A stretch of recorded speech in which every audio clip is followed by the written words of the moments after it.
Hey guys, this is Glenn Schweitzer Jr. with Regal Renovations. We're at the office today. We're starting a new video blog series, and I just wanted to throw out a couple of things that I feel like the industry could use. One of the first things that I've been thinking a lot about, it's something that we don't talk about a whole lot in our business, in our industry, is doing due diligence before you contact a contractor. See, from my perspective, there are two different ways that you could actually contact a contractor and help them to earn your business. One of the ways that you could do that is to get 3 quotes. That's what everybody talks about, right? That's what my parents told me to do whenever I'm going to do anything, get 3 quotes.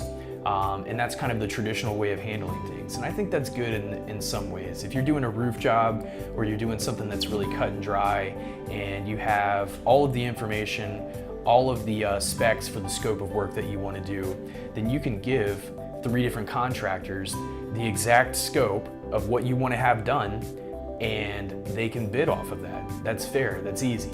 But in a lot of cases, in fact, in most cases, from what I've discovered, that really doesn't apply. Most scenarios, most projects are more of a design build type project. And that would be kitchens, bathrooms, additions, remodels, all of these different components of a construction project really have to be taken into consideration.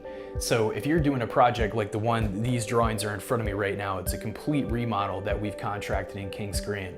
They're going to be redoing every space in the house. And how can you, as a client, as a consumer, really get a handle on all of the ins and outs of how this project would work in order that you could get 3 competitive bids for the same scope of work?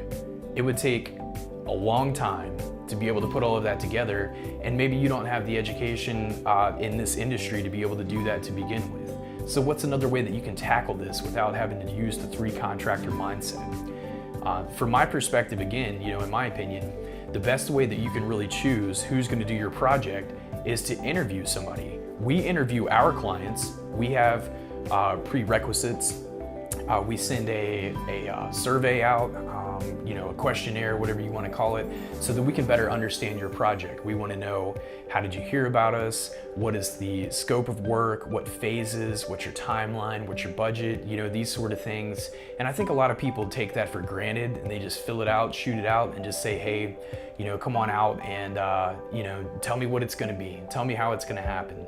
But really, we use that as an interview process to make sure that clients are the right type of clients that we can serve, because we're not good at everything.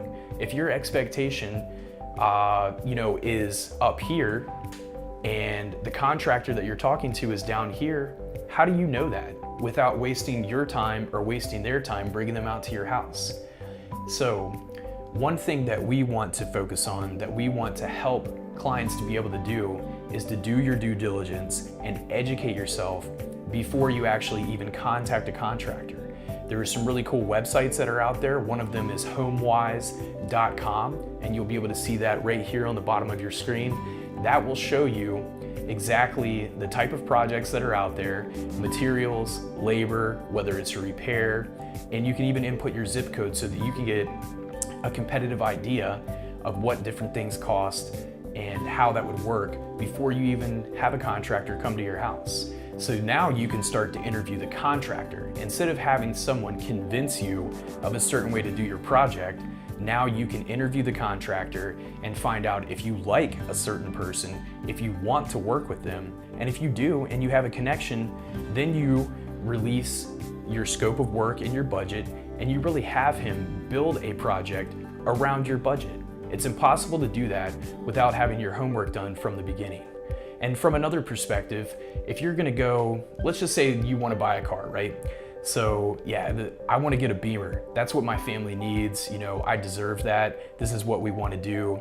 So you go to the BMW dealership, you test drive the BMW, you run through all of the ins and outs with the salesperson, you spend an hour, 2 hours with the salesperson, and then you say, well, my budget is only 20 grand. So you've gone through all of this process, you've worked with the salesperson, you've taken their time, you've also taken a lot of your own time, and you have mismanaged expectations. So you leave out of there disappointed that you didn't get the Beamer, And instead of being excited about a car that would actually serve your purpose really well, now you're disappointed. The same concept kind of applies in what we're doing. If you have a Volkswagen budget, let us know that you have a Volkswagen budget. We can still provide you with a really nice Volkswagen. Again, not every contractor is for every client. Not every client is for every contractor. So do your homework ahead of time, do your due diligence, and I think you're gonna find that it's gonna make this process a lot easier on you and possibly a lot more fun as well.